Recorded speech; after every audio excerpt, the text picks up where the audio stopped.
Magandang umaga! Nandito tayo upang pag-aralan ang asignaturang health para sa unang linggo ng ikatlong quarter. Ang ating aralin ay karapatan at responsibilidad ko ang maging ligtas. Sa araling ito, matututuhan mo ang karapatan at responsibilidad bilang isang bata para sa iyong kaligtasan. Pansinin mo ang ating larawan. Ano-ano ang iyong nakikita? Pamilyar ka ba sa mga larawan? Naranasan mo na bang gamitin at gawin ang mga nasa larawan?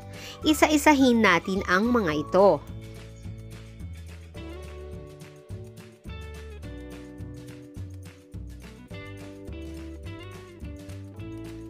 Una ang paggamit ng alcohol. Pagsusuot ng face mask.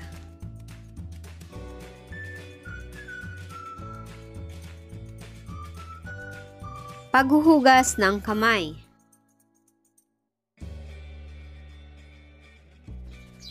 At pagsunod sa social distancing. Sa panahon ngayon ay mahalagang na isasagawa pa rin natin ang mga gawain ito upang mapanatili natin ang ating masiglang kalusugan at malayo sa kahit anumang karamdaman. Upang mas lalo nating maintindihan ang ating aralin, ay gawin na natin o isagawa ang ating mga pagsasanay. Basahin ang maikling kwento, sagutin ang mga tanong pagkatapos nito. Ligtas ang may alam. Si Maria ay nasa ikalawang baitang sa mababang paaralan ng mabuhay. Simula nang magkaroon ng pandemya, ay palagi siyang pinaaalalahanan ng kanyang ina tungkol sa mga dapat gawin upang maging ligtas at malayo sa sakit. Ang pagsusuot ng face mask ay hindi niya nililimot. Hindi din siya nakikipaglaro sa labas upang makaiwas sa virus at sinisiguradong mayroon siyang distansya sa kapwa kung sakali man na lumabas siya. Isang umaga ay tinanong niya ang kanyang nanay Melly, "Nanay, malayo po ba ang 1 metro? Bakit mo naman natanong, anak?" Napanood ko po kasi sa telebisyon na sa panahon ngayon, dapat ay magkakalayo muna ang mga tao na hanggat maaari ang layo ay 1 metro, sagot ni Maria. Tama anak, kailangan talaga nating gawin iyan sa ngayon upang maiwasan ang pagkalat o ang hawaan ng virus. Ang madalas na paghuhugas din ng mga kamay ay isa sa mahalagang gawain na maaari mong gawin bilang isang bata. Dagdag pa ng kanyang nanay Melly. Opo nanay, tulad din po kung tayo ay uubo, kailangan nating lumayo sa iba at magtakip ng ating bibig. Ang galing naman ng anak ko. Tayong lahat ay may responsibilidad at karapatan para sa ating kaligtasan. Natutuwang sabi ni Nanay Melly. Siyempre po nanay, palagi po akong nakikinig sa inyo dahil po tulad po ng napanood ko sa telebisyon, sabi nila na ligtas ang may alam. Aba, nakakamangha ka Maria. Halina, nakahanda na ang merienda sa mesa. Yaya ng ina niya. Sige po nanay, maghuhugas po muna ako ng kamay. Ngayon ay sagutin na natin ang mga sumusunod na tanong. Una, sino ang bata sa kwento? Ang sagot ay si Maria. Pangalawa, ano ang pangalan ng kanyang nanay? Ang sagot, Nanay Melly. Pangatlo, sa anong baitang siya nabibilang? Ikalawang baitang. Pang-apat, ano ang dapat gawin kung sakaling ikaw ay uubo? Lumayo at magtakip ng bibig. Ginagawa mo din ba ang ginagawa ng bata sa kwento? Bakit? Para sa gawain sa pagkatuto bilang 2, isulat sa kwaderno ang bilang ng larawan na nagpapakita ng pagiging ligtas. Ang unang larawan kaya, ang pangalawang larawan, o ang pangatlong larawan? Ang sagot ay unang larawan. Para naman sa gawain sa pagkatuto bilang 3, isulat sapat lang ang T kung tama ang isinasaad ng pangungusap at M kung mali. Gawin ito sa iyong sagutang papel. Unang bilang, hindi naghuhugas ng kamay bago kumain. Ang sagot ay M.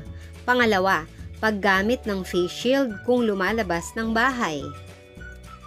Ang sagot ay T. Pangatlo, lumalabas palagi ng bahay kahit hindi naman kailangan o mahalaga ang pupuntahan. M. Pang-apat, gumamit ng alkohol bilang panlinis ng kamay at maiwasan ang mikrobyo. Sagot ay T. At panlima, iwasan ang matataong lugar. Ang sagot ay T.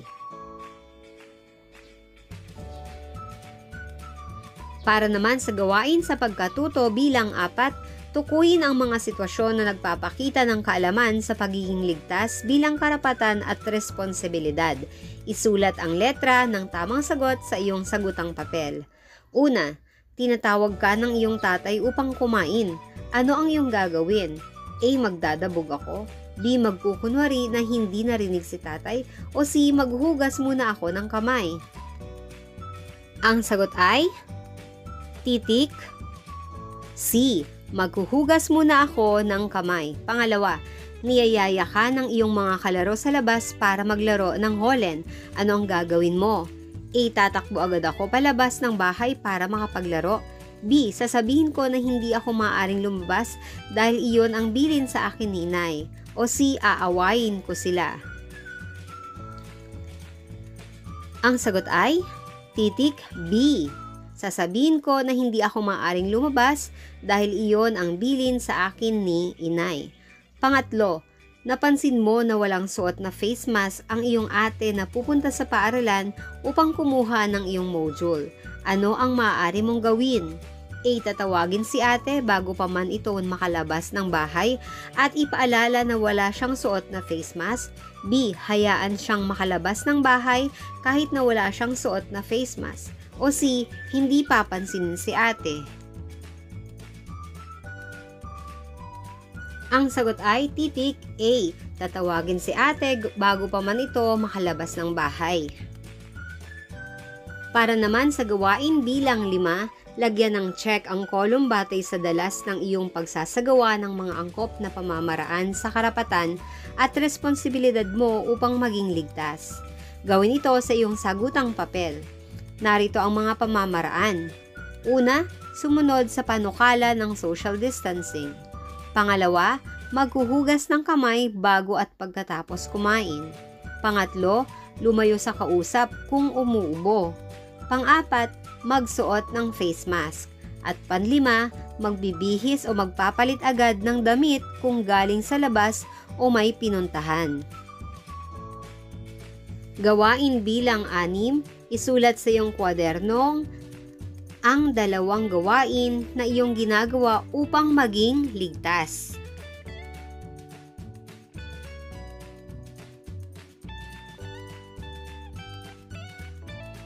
Sumulat ng talata na may 3 hanggang 5 pangungusap.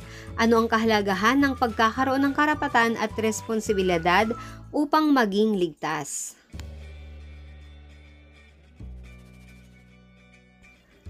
At dito na nagtatapos ang ating talakayan para sa araling ito.